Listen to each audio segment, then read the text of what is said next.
ሰላም ዝኸበርኩም ተኸታተልትና ከመይ ትውዕሉ እምባርከስ ናይ ሰዓት ዜናታት ሒዘ መጽአኩም ኣለኹ መጀመርታ ግን ኣርእስታት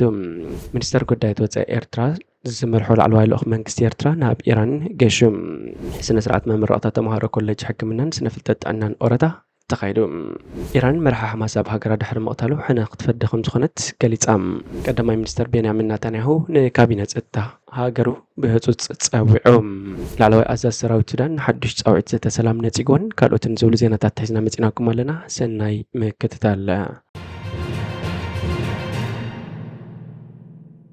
بمنستر قدات وزا إيرترا استمر حل على الوالوخ ناب إيران جيشو بمنستر قدات وزا إيرترا استمر حل على الوالوخ منجست إيرترا تمالا أقامشت مس حدش بريزيدنت إيران ترخب زتيوم أبتركب عثمان صالح مس حدش بريزيدنت إيران أبكل التوازم للناتات زتكور ركب تحر مكياد أب زواكرن أفريكان قدات ما كلاي مبرأ مركز إيرترا أب زوا أبريهم قتلو منستر عثمان صالح مسعود بيزاشكيان بريزيدنت إيران كوين بممراتو نقع حق وسكاب مبال أمونغو إسلامويت ريبابليك إيرانن إيرتران زلو متأثر زمدنان كسفح تساويعهم حدش بريزيدنت إيران مسعود بيزاشكيان بوغنو إسرائيل أبلغ الحزبي غازا وقع بتكايدو لوزل أوان إيرترا نوزع حزب فلسطين أمدي كافزلو مركزي كمترنق قالتهم تهران كتبا عقمام سي إيرتران مكفالن تمكرا نبتهاجر نمسجارن دلوت مخانا إت بريزيدنت نمينستر عثمان صالح قالت لهم شركة تركن سوماليان قرن أفريقيا هتصلو خمس خل تقليتهم تركيا اعتقد حيلتات ناب سوماليان مفارس حنت ستوتن ناب صغرب أوان كم زاز دقت في اللات أزنا كل تعمد تلخون سعرتات رشبرا سوماليان محيال زعلمو خوينو تركن سوماليان بخمير كبني عمقاه كم زلواون يملكت كلتين هاجرات تاب زعلف عسرتات عمتات أزين كقربات انحنين اتياب كلتشن عسرت حدن كم سبعات عرض جمر الركب حجي ناب عمي استراتيجية ورشركة تغير اللهم أزد ما قطبا حاجز بروجكتات تحت قرصن وتدرو دقافن زاد تقال اليوم أب كلتشان عسرت حدن سوماليا باعنا وتميتها سيدار كاخل التميتن سوسان شح سيكاتات سينايام بعسرت ثلاثة شحات زغطر سبات كاب كسوم كم مزابلون كلو معربا انتقالات رديت كابتي إسلام وعطوك جل الشباب زقاء صار مريت تأجير النيران أمون غزي هبكات أدل زرعي التركي إداب متاون وطبا سوماليا زعبي ودبن معرفو نفرتن مقادشو داق ماين مخفت حقيزام نسوماليا لألا $1 بليون سبعون تكنيكاون لمعتو حقزون كم زبركتات يقلات تركي أب كلتشان عسرت شوعتنا مقادشو كساب عسرت شوعت تدرات سوماليا نمسلطان بمليونات زقمتو تدرا معسكر بمخفت التركب كبر لخ جرام مسرتو تدرا سب سلطان تركي تمدبر كاب هاجر تركي وتاي كاب زركبو بعينتو تزعبي يوم توسخي أب قرب أوان قبل الشباب أب زكايد متقعتنا حالتات سوماليا لوجستيكا ودقفن ولون شيفان أير كتقبر ثانيها كم أكلنا يتدحروا اسم دما زدي حيل بحر سوماليا نسفح كماكم بحر تهاجر نهق أصاصر نمسلطان نمعتقن كتحجزيام إذا دما نزأتتا سوماليا كعبن كله تركي بوغن أبقى بحري زعبيه الله تركب يام نخمس زعم السلة الواتك على زلا جن تركي تراي كونتن حبرات إمارات عرب أما محدر السنت ودبات سوماليا عبد رقم زلون بريزيدنت سومال حسن الشيخ محمود فاينانس أو دقف كم زجبرتن انستيتيوت بوليسي قرب مبرأ واشنطن يحبر روسياون سوماليا أنصار قبر شبر أبت قبر مختن محجاز زغل وتدراو ناوتي أقرب اللام بتوسخي شد شميتن 84 مليون دولار أدا سريزات اللام أبز حلف عمد دما إسران حموشن شحتون ناس أخلي كم ذهبتها يذكر حجي قرن أفريقيا بقت على زكاير زمدنا تزلو استحلال خزواي أما جمر يعني زعمت إثيوبيا من سوماليلاند كان مسألة سعمت كاب سوماليا استبتاتنا تنرأسها ريبابليك اتبل ريبابليك نقداو سمم مع كايدام أزد من سوماليا قطعوم أما جمر يعني زعمت إثيوبيا مسرس محدر سوماليلاند زقبرتو نقداو سمم نتخم جزءات تريا سوماليا أقطع وايم تركي أبقرب أوان من سوماليا زقبرتو نايم كل خال سمم حجة نتأتى بحر زت على لخوينو نزق يرزلو محزن نتزقول لحيو اسم إثيوبيان سوماليلاندن سند مرد دحر مفرامن اتزوا بوليتيكا زيادة أقل بخسحب غيريوم تركي من سوماليا زلوا زعم ركب أكل نتي أبنيتون على ما بوليتيكان زيادة الوان مركب زعلم زعبي استراتيجيوم اتهاجر منكس سوماليا زلوا توفاينت كالوت عبيت على ما ينتزعت بوليتيكا نتهاجر مبرق أفريقيا زلوم كالكيدان زنت أبارقيم أزي أبوليسي وتأ زلوا تمساسالنت تركي مسمر أبوان مشارخ تزلوا استراتيجيو متأسسر كتم عبلك حجزها تخل الله تركيا بزت أفريقيا عند مشارخ بمخان تسلوا كم روسيان إمارات نزع مسألة حيلتات نمزان إعلام اللوام تركن سوماليان نزح حدش معرف سركنتن أبز جمرال زلوا أوان بوليتيكا ملك نايت زبا قل عبيت مكيارات كرئي تخلوا زلوا مثل ላዕለዋይ ኣዛዚ ሰራዊት ሱዳን ንሓድሽ ጻውዒት ዘተ ሰላም ነጺጎም። ላዕለዋይ ኣዛዚ ሰራዊት ሱዳን ጀነራል አልቡርሃን ብረቡዕ 31 ሓምለ 2024 ድሕሪ ዘጋጠሙ ፍሹል ፈተና ቅትለት ነቲ ኣብ 14 ሓሰ 2024 ናብ ስዊዘርላንድ ክካየድ ተወጢኡ ዝነበረ ጻውዒት ዘተ ሰላም ከም ዝነጸጎ ጸብጻብ መደበር ቴሌቪዥን አልጀዚራ ይሕብር።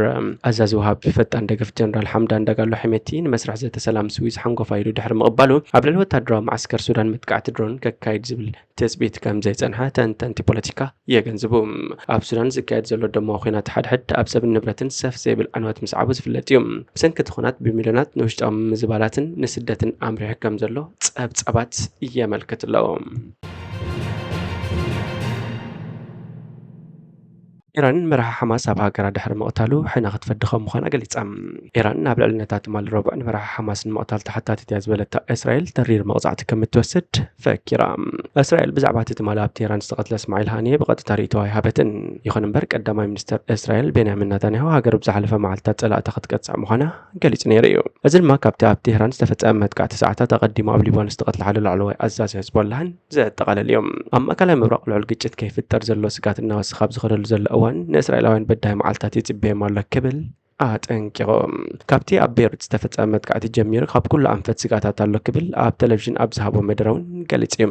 ንዝኾነ ይኹን ተሪዮ ድልዋት ኢና ኣንጻር ዝኾነ ስጋት ድማ ብሓባርን ቆራጽነትናን ከነርኢና ኢሎም ዋና ጸሓፊ ሕቡራት ሃገራት አንቶኒዮ ጉተሬዝ ኣብቲ ዞባ ሓደገኛ ምብራኽ ተጻብኦታት ይርአ ከም ዘሎ ኣጠንቂቑሎ። ባይቶ ጸጥታ ሕቡራት ሃገራት ብዛዕባ እቲ ኩነታት ንምዝታይ ብረቡዕ ምሸት ክእከብ ነይርዎም። ዕጡቕ ክንፊ ሓማስ ሞት ናይቲ ብሰፊሑ ከም ሓፈሻዊ መራሒ ናይቲ ጉጅለ ዝረአ ዝነበረ ሃንያ ነቲ ውግእ ናብ ሓድሽ ደረጃ ክወስዶ እዩ ከምኡውን ዓበ ሳዕቤን ክህልዎ እዩ ዝብል መልእኽቲ ኣሓሊፉሎ። ኣብ ቃዛ ብዛዕባ ምቁራጽ ተኽሲ ኣብ ዝተኻየደ ዝርርብ ዓብዪ ተራ ዝተጻወተ ሃንያ ኣብ ቴህራን ኣብ ዝተኻየደ ጽምብል ቃለ መሓላ ፕሬዚደንት ኢራን መስዑድ ፔዜሽኪያን ድሕሪ ምክፋል እዩ ኣብ ሰዓታት ተቐቲሎም። ሓደ ላዕለዋይ በዓል ስልጣን ሓማስ ንቢቢሲ ኣብ ዝሃቦ ሓበሬታ እቲ ቅትለት ሃንያ ቅድሚ ሕጂ ናብ ኢራን ኣብ ዝገበረ ዑደት ኣብ ዝሓደረሉ ህንጻ ከም ዝተፈጸመ ሓቢሩሎም። ሰለስተ መራሕቲ ሓማስን ብርክት ዝበሉ ሓለውትን ኣብ ሓደ ህንጻ ምስኡ ከም ዝነበሩን ጠቒሶም። ላዕለዋይ በዓል ስልጣን ሓማስ ኸሊል አልሃያ ኣብ ዝሃቦ ጋዜጣዊ መግለጺ ምስኡ ዝነበሩ መሰኻኽር ብምጥቃስ ሓደ ሚሳይል ንሃንያ ብቐጥታ ከም ዝሃረሞ ገሊጾም። ቅድምቲ ንሃንያ ዕላማ ዝገበረ መጥቃዕቲ እስራኤል ኣብ ቤይሩት ንላዕለዋይ ወታደራዊ ኣዛዚ ሂዝቦላ ፉኣድ ሸኩር ከም ዝቐተለቶ ገሊጻ ነይራ። እስራኤል ብሰንበት ኣብቲ እስራኤል እትቆጻጸሩ ኣኽራናት ጎላን 12 ሰባት ዝቐተለ መጥቃዕቲ ሮኬት ብሂዝቦላ ከም ዝተፈጸመ እያ ትኣምን። ሂዝቦላ ግን ኢድ ከም ዘይብሉ ይገልጽ። እቲ ብኢራን ዝድገፍ ጉጅለ ሬሳ ሸኩር ኣብ መንጎ ፍርስራስ ናይቲ ዝተሃርመ መንበሪ ህንጻ ከም ዝተረኽበ ኣረጋጊጾም። ክልተ ህጻናት ዝርከቦም ካልኦት 4 ሰባትን ከም ዝተቐትሉ ሓቢሮም። ሂዝቦላ መልሲ ከም ዝህብ ዳርጋ ርግጽ እዩ። ኣብ ዝሓለፈ እዋን እቲ ብብዝሒ ዕጡቋት ዘለዎን ብኢራን ዝድገፍን ጉጅለ ናብ እስራኤል ብርቱዕ ሮኬታት ምትካስ ንቕትለት ላዕለዎት ኣባላቱ መልሲ ይህቡ እዮም። ኣሜሪካን ዜጋታታ ዝሃበቶ መምርሒ ጉዕዞ ሓዲሳ ብሰንኪ ዝውስኽ ዘሎ ወጥሪ ናብ ሊባኖስ ከይገሹ ምዒዳ ኣላ። ጸሓፊ ጉዳያት ወጻኢ ዓባይ ብሪጣንያ ድማ ዜጋታት ካብቲ ሃገር ክወጹ ተማሕጺኑሎም። ሓያሎ መንገዲ ኣየራት ናብ ቤይሩት ዝገብርኦ በረራታት ክስርዛ ከለዋ ዩናይትድ፣ ደልታን ብሪቲሽ ኤርዌይን ድማ ናብ ተል አቪቭ ዝገብርኦ በረራታት ከቋርጻ ከም ዝኽእላ ይግመት። ቀዳማይ ሚኒስተር ቤንያሚን ኔታንያሁ ንካቢነ ጸጥታ ሃገሩ ብውፅእ ጸዊዖም። ቀዳማይ ሚኒስተር እስራኤል ቤንያሚን ኔታንያሁ ድሕሪ ቅትለት መራሒ ሓማስ እስማዒል ሃንያ ብዛዕባ ተኽእሎታት ሕነ መፍዳይን ምዝታይ ምስ ካቢነ ጸጥታ ሃገሩ ህጹጽ ኣኼባ ብምጽዋዕ ተመያይጡ። መንግስቲ እስራኤል ብድሕሪ ቅትለት መራሒ ሓማስ ዛጊድ ዝኾነ መግለጺ እኳ እንተዘያውፅን ብሓላፍነት እንተዘይወሰደን ብኸም በዓል ቀጠር ዝኣመሰለ ሃገራት ብትሪ ክንቀፍ ጀሚሩ ከም ዘሎ ተገሊጹ። እታ ንእስራኤል ምስ ጉጅለ ሓማስ ንምቅራብ ክትሰርሕ ጸንሐት ቀጠር ብድሕሪ ቅትለት መራሒ ሓማስ ኣብ እስራኤል ዝነበረ እምነት ከም ዘጉደለትን ቅትለት እስማዒል ሃንያ ምምሕዳር ኔታንያሁ ካብ መሰረቱ ናይ ዝርብ ድሌት ከም ዘይነበረ ዘመልክት እዩ ክትብል ከም ዝተሰምዐትን ምንጭታት ገሊጾም ኣለው። መሰረት ዝተፈላለዩ ጸብጻባት ቅትለት መራሒ ሓማስ እስማዒል ሃንያ ኣብ መላእ ማሕበረሰብ ሃገራት ዓረብ ፈጢሮ ዘሎ ቁጥዐ ነቲ ድሮ ኣብቲ ኣፋፍ ኩነታት ዝርከብ ዞባ ማእከላይ ምብራቕ ብኣሉታ ክጸልዎ ከም ዝኽእልን ሃገር እስራኤል ካብ ከም ኢራንን ቱርክን ከምኡን ሓይልታት ሂዝቦላ ሑቲን ከቢድ ብድሆ ክገጥማ ከም ዝኽእል ብኣጉ ተገሚቱ ኣሎ።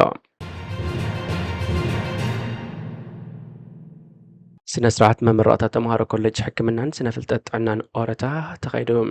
ኮሌጅ ሕክምናን ስነ ፍልጠት ጥዕና ኦረታን ቀዳም 27 ሓምለ ብሉጽ ሕክምናዊ ትምህርቲ ውሕስነት ጥዕና ሕብረተሰብን ሃገርን ኣብ ትሕቲ ዝብል ቴማ ንሳልሳይ ግዚኡ ጽምብል ስነ ስርዓት መምረቕታ ኣካይዶም። ናይ ከብሪ ዕድምቲ ሚኒስትር ጥዕና ኣምና ኑር ሕሰን ፍጻሚ ዳይሬክተር ላዕለዎት ትካላት ትምህርትን ምርምርን ዶክተር ሃይለ መሕጹን ላዕለዎት ሰበስልጣን መንግስትን ግንባርን ከምኡውን ዲናት ኮሌጃት ላዕለዎት ትካላት ትምህርቲ መራሕቲ ሃይማኖት ወለድቲ ተመረቕቲ ተምሃሮን ሰራሕተኛታት ናይቲ ኮሌጅን ኣብ ዝተረኸቡሉ ኣጋጣሚ ተፈጻሚው እቲ ስነ ስርዓት ተሰላሲሉ ሰዓት 8 ቅድሚ ቀትሪ ብዝክረ ሰማዕታት ምስ ፈለመ ድማ ዶክተር ሃይሎም ሕጹን ነቲ ስነ ስርዓት መምርቃታ በውግዕ ከፈተሞ ዲን ኮሌጅ ሕክምናን ስነ ፍልጠት ጥዕናን ፕሮፌሰር የማነ ስዩም ቃል ኣስምዐ ፕሮፌሰር የማነ ንኹሎም ተመረቕቲ ዮሃና ድሕሪ ምባል ነቲ ክቡር ኣጋጣሚ ንምምዕራግ ኣብ ቅጽርቲ ኮሌጅ ንዝተረኽቡ ወለድን ካልኦት መሻርክትን ምስጋናኡ ኣመሓላሊፎም ኣስዒቡ ብመሰረት መግለፂ ዓለማዊ ውድብ ጥዕና ሰብ ሞያ ጥዕና ዝበሃሉ እቶም ብስነ ፍልጠታዊ መንገዲ ሕክምናዊ መምርሒታትን ኣገባብ ዝሓለወ ፍወሳን ክንክንን ዝህቡ ምዃኖም ገሊፆም ሰብ ሞያ ሕክምና ኣብቲ ዘለዎ ሕብረተሰብ ኣብ ምክልኻልን ምፍዋስን ሕማማት ምንካይ ኣካላውን ኣእምራውን ስንክልና ከምኡን ዝተፈላለየ ንጥዕና ዝምልከቱ መጽናዕታት ጽሑፋት ብምድላው ጥዕና ውልቀ ሰባት ስድራቤታትን ሕብረተሰብን ኣብ ምርጋጽ ዝሰርሑ ምዃኖም እውን ኣረዲዮም ነዚ ምርኩስ ምግባር ድማ ኮሌጅ ሕክምናን ስነ ፍልጠት ጥዕናን ኦረታ ከም ኣካል ኢንስቲትዩት ላዕለዎት ትካላት ትምህርትን ምርምርን ኣብ ምርጋጽ ብዓይነቱ ብሉፅን ደረጃ ዝሓለወን ሕክምናዊ ትምህርቲ ኣብ ስነ ፍልጠት ዝተሞርከሰ ኣገልግሎት ፍወሳን ክንክንን ሕሙማትን ከምኡን ኣብ ሕክምናዊ መጽናዕትታት ኣተኪሩ ይሰርሕ ከም ዘሎ ኣብሪሆም ፕሮፌሰር የማነ ኣስዒቡ ወላኳቶም ከም መባእታዊ ክንክን ጥዕና ዝኣመሰሉ መሰረታውያን ስነ ስርዓት ጥዕና ከም እምነ ኩርኑዕ ይስራሓሉ እምበር ዝለዓሉ ክኢላታት ሕክምና ወይ ስፔሻሊስትስ ምምሃር እውን ዓንዲ ሕቆ ጥዕና ሕብረተሰብ ምዃኑ ኣስሚሩሎም እዚ ድማ ምዕሩይ ዝርግሓን ቀጻልነት ዘለዎን ጥዕና ውልቀ ሰባት ስድራቤታትን ከምኡን ሕብረተሰብ ኣብ ምርጋጽ ሓጋዚ ከም ዝኸውን ኣገንዚቦም ኮሌጅ ሕክምናን ስነ ፍልጠት ጥዕናን ኦረታ 21 ጨናፍር ዘለዎን 11 ክፍልታት ኣካዳሚያዊ ዓውድታት ዝሓዘ ኮሌጅ እዩ እዘን ክፍልታት እዚኣተን ከዓ ተምሃሮ ብዓውዲ ፍሉይ ሕክምና ክእለታት ዝመሃሩ ሓካይም ብሓፈሻዊ ሕክምና ብላቦራቶሪ ሳይንስ ፍሉይ ክእለትን ክንክን ሕሙማት ቴክኒሽያናት ሕክምና ላቦራቶሪ ቴክኒሽያናት ስነ መድሃኒት ብሓፈሻዊ ክንክን ሕሙማት ቴክኒሽያናት ሕክምና ስኒ ቴክኒሽያናት ስነ ራጅን ክእለታት ሰብ ሞያ ጥዕናን ኣከባብን ኣብ ምምሃር ይርከብ ኮሌጅ ሕክምናን ስነ ፍልጠት ጥዕናን ኦረታ ሎም ዓመት ናይ ድሕረ ምምርቃታ ትምህርቶም ዝተኸታተሉ 4 ስፔሻሊስት ሕክምና ህጻናትን ቆልዑን ሓደ ስፔሻሊስት ሕርስን ጥንስን ከመረቕ እንከሎ ብማዕረግ ዲግሪ ድማ 22 ብሓፈሻዊ ሕክምና 9 ብላቦራቶሪ ሳይንስ ኣመሪቖሎም ብዘይካዚ 20 ቴክኒሽያና ሕክምናዊ ላቦራቶሪ 27 ቴክኒሽያናት ስነ መድሃኒት 120 ሓፈሻዊ ክንክን ሕሙማት 30 ቴክኒሽያናት ሕክምና ስኒ 17 ቴክኒሽያናት ስነ ራጂ ከምኡን 25 ክእለታት ሰብ ሞያ ጥዕና ኣከባቢ ድማ ብማዕረግ ዲፕሎማ ተመሪቖም ብጠቕላላ 47 ነጥቢ 700 ደቂ ኣንስትዮ ዝርከቦም 275 ተምሃሮ ኣመሪቖሎም ሎም ዓመት ማዕረግ ዶክተሬት ዝተመረቐ ወኪል ተመረቕቲ ዶክተር ናትናኤል መንግስታብ ዘይግቡእ ኣጠቓቕማ ዝተረቐቑ ቴክኖሎጂያዊ ምምዕባላት ብደረጃ ዓለም ንህላው ደቂ ሰብ ኣስጋ ኣብ ዝኾኑሉ ዘሎ እዋን ንመምረቕታ መብቅዖም ንሰብ ሞያ ጥዕና ልዕሊ ዝኾነ እዋን ሓላፍነት ተሰክም ምዃኖም ኣብሪሆም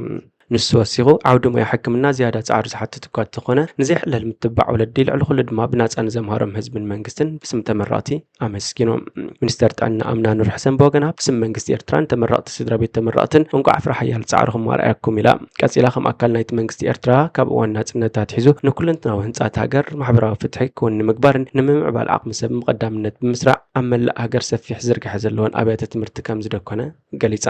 ዓቕሚ ሰብ ብናፃ ንምዕባል ድማ ዘድሊ ንዋትን ክእለታትን ብምውዳድ ነፍሲ ወከፍ ዜጋ ኣብ ማዕዲ ትምህርቲ ማዕረ ዕድል ንኽረክብ ጻዕርታት ከካይድ ከም ዝጸንሐን ሕጂ እውን የካይድ ከም ዘሎን ኣረዲኣ እምበር ከስ ዝኸበርኩም ተኸታተልትና ናይ ሰዓት እዚ ዜናዊ መሰናዶ ናብዚ ፍጸም ሓደሽ ዜናታት ምክትታል ሰብስክራይብ ሼር ላይክ ኮመንት ምግባር ኣይትረስዑ ኢኹም ሰላም